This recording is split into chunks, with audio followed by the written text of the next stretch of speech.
The 2017-2018 SSR Motorsports Buccaneer. SSR Motorsports brings some classic Italian style to the small displacement US market with its Buccaneer Classic and Cafe racer models. Powered by 250cc air-cooled V-twins, yes, I said V-twin, in a range usually dominated by thumpers, the Buccaneer siblings bring a little European flair to the table to show that small displacement doesn't have to be boring and having a bike with a small carbon footprint doesn't have to come without style. Continue reading for my review of the SSR Motorsports Buccaneer Classic and the Buccaneer Cafe. Design. These are simple, yet classy, entry-level rides. These little imports look to be simple, yet classy, entry-level rides, but I'm going to take a good look at them today, because everything may not be as copacetic as it seems on paper. Why do I say that? Well, SSR imports its machines from China, and that can sometimes bring a certain stigma that's hard to get past. The good news here is that SSR falls under the Xinjiang Group umbrella, and QJ has a solid reputation in the Asian market with production numbers into the 3 million plus bracket between engine and complete vehicle construction. In other words, plenty of experience over there, but how will it perform on our shores? That's the question here. Let's find out. Overall design is best described as Italian retro, and why not? Italian Mark Bonelli rides under the QJ group as well, so there is some genuine Italian influence available to SSR. Though the engineers don't seem to target any specific model, they certainly captured the feel and flavor of the region that could be any when in the last 50 years or so. Laced rims and blackout fork sliders lead the way on both models, but while the Classic carries the darkened look on up into the headlight can and turn signal housings, the Cafe takes the chrome option with a race-tastic little flyscreen that really starts the look headed in the right direction even if it doesn't provide much in the way of rider protection.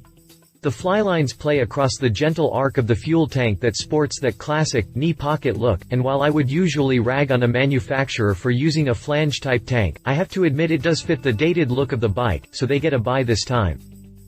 A surprisingly posh saddle tops both rides with a genuine imitation velour finish, and the Classic leaves room for two on the bench.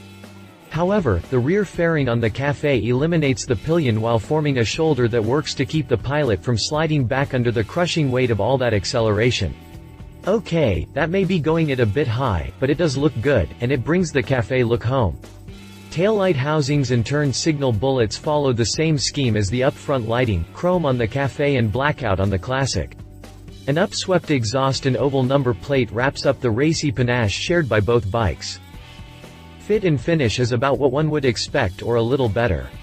While the dated flange tank gets explained away by the desire to give the design a retro appeal, there is no way around the general impression of cheapness one gets if one looks too closely, especially when compared to current Japanese and Euro models. Is that a bad thing? That remains to be seen. Chassis. While it has the right shape to look like an old-school pocket racer, the handling actually leaves a lot to be desired. Welded, tubular steel members make up the double downtube, double cradle frame, and while it has the right shape to look like an old-school pocket racer, the handling actually leaves a lot to be desired. Steering geometry is particularly bad with a 29.5-degree rake and 4 inches of trail, so the bike has a tendency to feel a bit wooden in the corners. Like the frame, the swing arm is made of steel, and it comes in a good old-fashioned yoke, none of this single-side business. The suspension is non-adjustable except for the obligatory spring preload at the rear monoshock. It's fairly soft, so while it does provide a fairly plush ride, there will be a tendency to really wallow if you can manage to take a curve hard enough, difficult with those kinds of steering numbers, but there it is. Radically cut brake discs adorn both rims with a single 278mm disc and 4-pot anchor up front and a 240mm disc and single-pot caliper in back. All around, steel braided brake lines? Check. Abs? Forget about it. Just honest brakes and feedback here.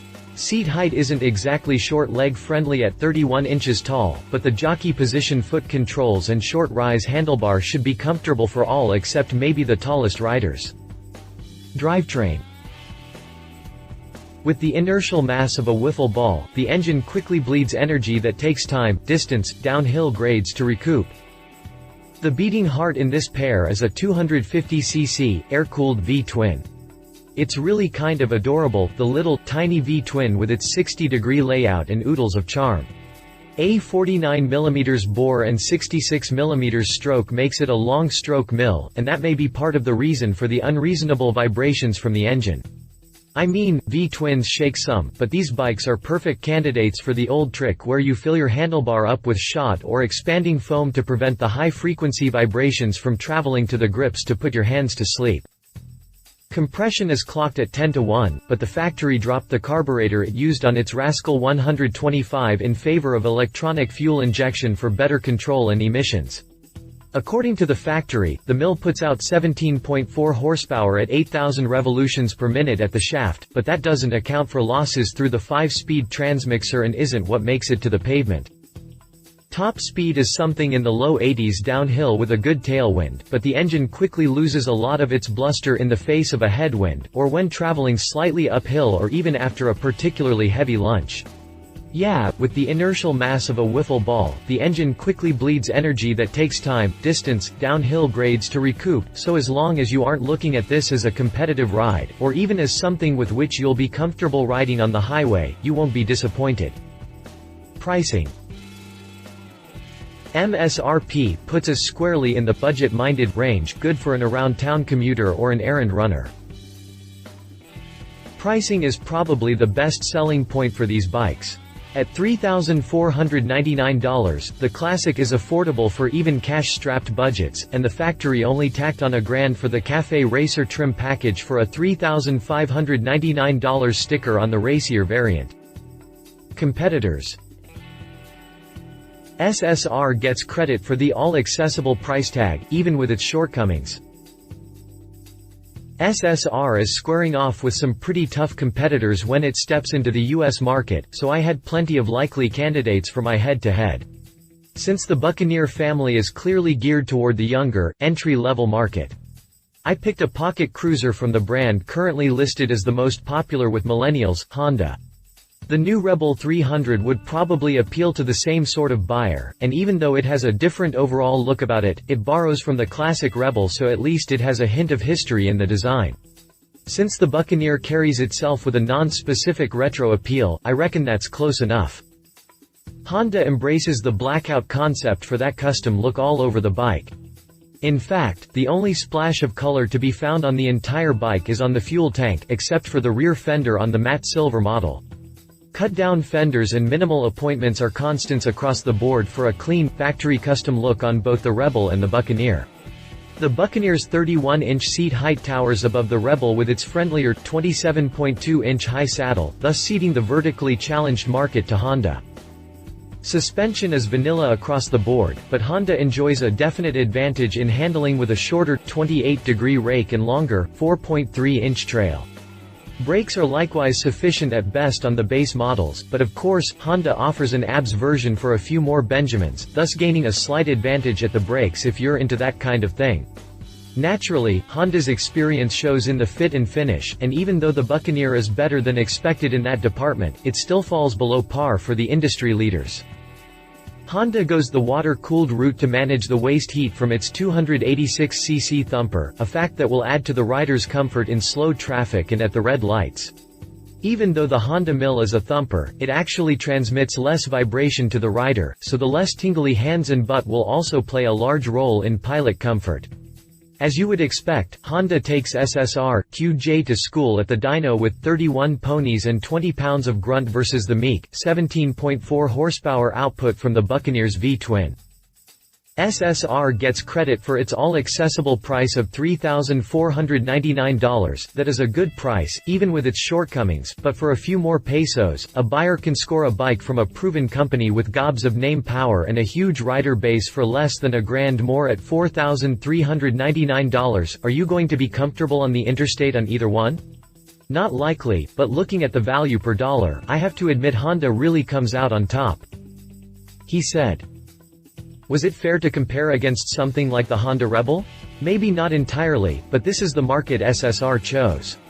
If we back off just a little and look at the Buccaneer for what it is, it ain't that bad. A little raw, true, but decent for basic transportation or as an entry-level trainer. She said. My wife and fellow motorcycle rider, Alan Hinton, says, I wouldn't take it on the interstate, certainly, but as a budget-minded, around-town ride, it seems like a worthy ride. It has a soft suspension for a comfortable ride and not a lot of power, but for tootling around town or getting to a destination through city traffic, it's a capable little bike. If you don't expect too much and just accept it for what it is, you won't be disappointed. I, personally, have problems reading the small digital instrument cluster, but folks with younger eyes won't, I'm sure. With an estimated 80 mpg, I can see this being a no-nonsense local commuter and it just looks so classy. Specifications. References. See our full review of the Honda Rebel. If you liked this video, please share your thoughts in the comments below and don't forget to hit the subscribe button.